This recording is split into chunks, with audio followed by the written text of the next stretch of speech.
Here's a word of advice to our leaders. Being a politician and being elected as a leader is not a financial breakthrough. It's not an investment.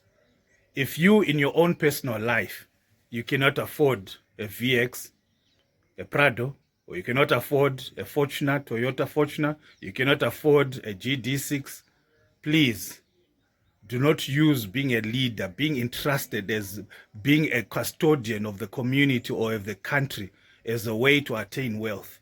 You cannot afford, then you cannot afford. Leave it at that.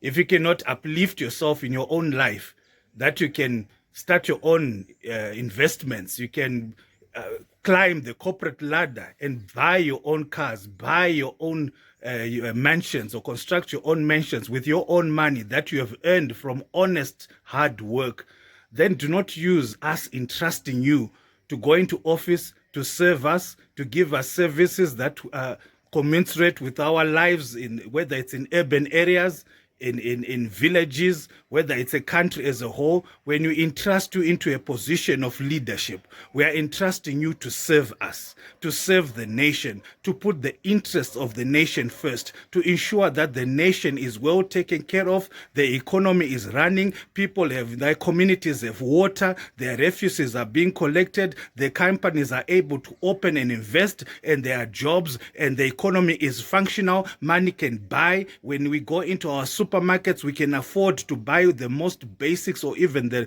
creature comforts of this life. That's what you were elected into power for. That is why we elect you into office for. We do not elect you into office to be our bosses. We do not elect you into office to become rich. It's not an investment. Let's get that clear. Being elected into power is not a financial breakthrough. You are there to serve the community. You are there to serve us. You are there to put our interests ahead of yourself. As a matter of fact, if I had my own way, being elected into an office, public office, should be voluntary. It should be voluntary service like the Red Cross or anything else. You are there to serve. You are there to serve. Why should you even be paid for service? For serving your community?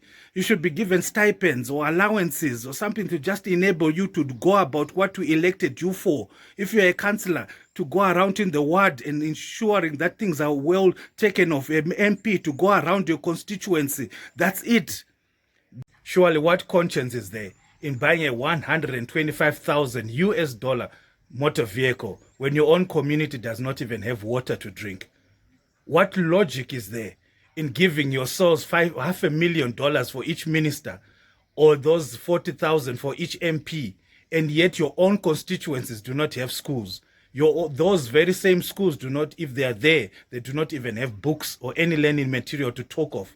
Your clinics do not have even the most basic of medication like paracetamol, doesn't have any surgical gloves, they do not have even any sutures. So what logic is there? How do you sleep at night? How do you look at yourself in the mirror each morning when you know that all that wealth that you have was money, was public money that was supposed to uplift your own community? How do you even live with yourself? How do you look at yourself? That just shows that the people that we're electing into office do not have a conscience, do not have a soul, do not have a heart. And it's time that Zimbabweans looked carefully at the people that they entrust with public office. It's time that Zimbabweans were careful to go beyond political parties, go beyond looking at a party symbol when you are voting. Vote for a person that you know has the community at heart. Vote for a person that you know will put your own interests ahead of their own. That's the advice that I can give. Thank you very much.